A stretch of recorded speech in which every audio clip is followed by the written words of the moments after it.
Hey guys, welcome back. It's been a while. I'm so happy to be back.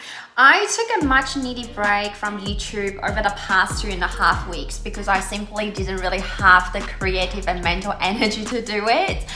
It wasn't easy to give myself the permission to not work on my channel because I've got many video ideas and I really can't wait to turn all of them into actual videos.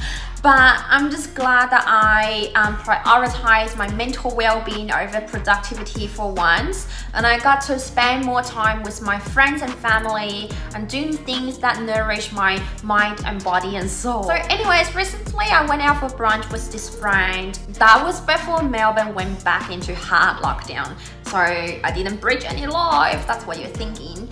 Anyways, during the conversation, my friend mentioned she's never had any trouble making small talk with local Australians, but she finds it difficult to get past shallow small talk and build long-lasting friendship with them. And coincidentally, I had a similar conversation with another friend who has been here for several years now, but hasn't really had much success making friends with local Australians. It's not because he doesn't want to, but it's just he doesn't really know how. Conversation with them really reminds me similar struggles that I had the first couple of years when we first moved to Australia 13 years ago. So today I want to share 4 tips with you on how I overcame this perceived challenge and built closer friendships with native English speakers.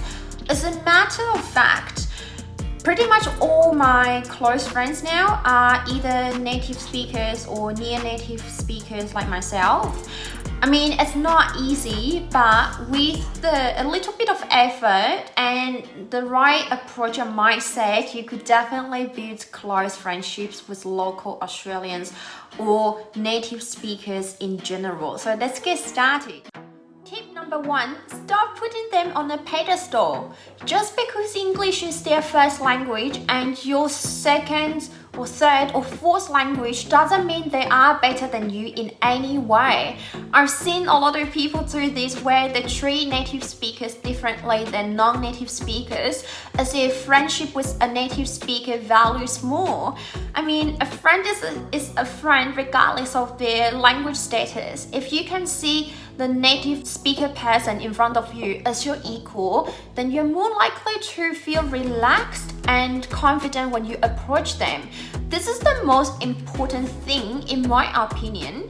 To be able to make native English speaking friends, you need to be feeling confident around them. And one way to feel confident is to remind yourself you're not lesser than.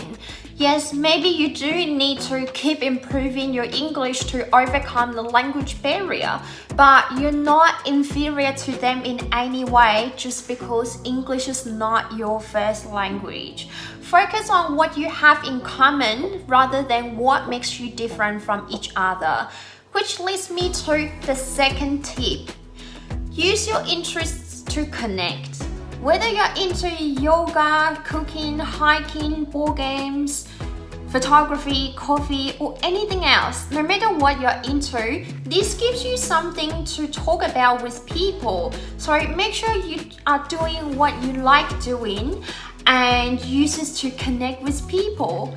When you shift your focus from them being a native speaker and you being a non-native speaker, or them being Australian and you being non-Australian, to your shared interests, and you proactively make plans with them to do things that you both enjoy, such as booking an Airbnb online experience together to learn how to make Turkish breakfast with a local family in Turkey. When you do things that you both enjoy, friendships are more likely to blossom and deepen. Because when you are doing something fun and memorable, you will remember the event more vividly. And by association, you will remember the people you share the experience with. And when someone is a core part of your memories, it's hard not to feel closer and more connected to them, right? For those who are hearing about Airbnb online experiences for the first time, so basically there are online classes provided by Airbnb hosts around the world where you get to meditate with Buddhist monks in Japan, or learn how to make sangria with a drag queen without leaving your own home. So these are just a couple of examples. There are a lot of other interesting and cool classes on Airbnb. I've done a piano meditation concert with a professional pianist in Paris, and I'm doing another one this week. It's great fun and really allows me the opportunity to meet other guests from other parts of the world for a super affordable price.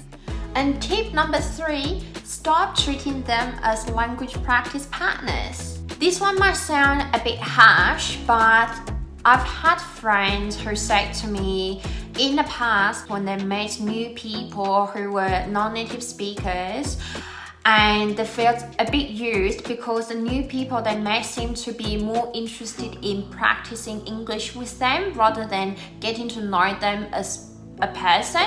By this, they meant those people would constantly dominate the conversation by talking so much because they was trying to get speaking practice time. Well, I mean, unless it's made very clear from the beginning that the native English speaking person is your language practice partner. If that's the case, then there's nothing wrong with that. But if it's not, then you should treat this just like the way you would make friends with anyone. People who are genuinely interested in being your friends will not care about your language limitations. If people see you making an effort, they would usually meet you halfway. But let's say, what if you really get along with your language practice partner and you want to form deep and meaningful friendship with them? How do you do that? Well, let's keep watching. Tip number 4, show interest in them. Friendship goes both ways. You take interest in each other and build a connection slowly. Nothing breaks down a cultural barrier faster than taking the initiative to get to know each other's culture or what they're interested in as an individual.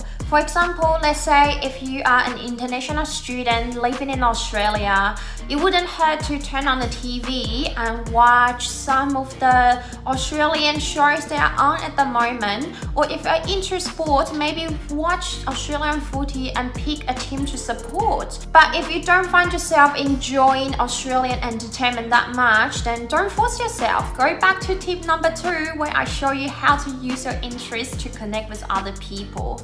And when your English-speaking friends are telling you something about themselves, make sure you pay attention and listen attentively. Nothing communicates "I don't care about you" more than you not remembering something that's meaningful to your new friend. So there you have it. You're welcome.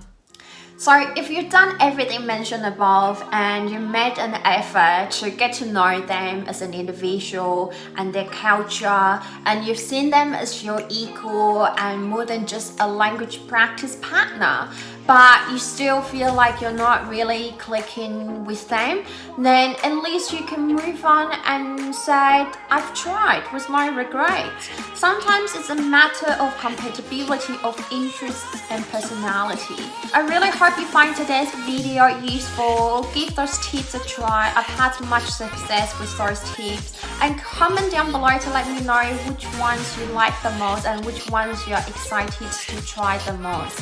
And let me know how it goes as well, because I always get inspired by reading your comments.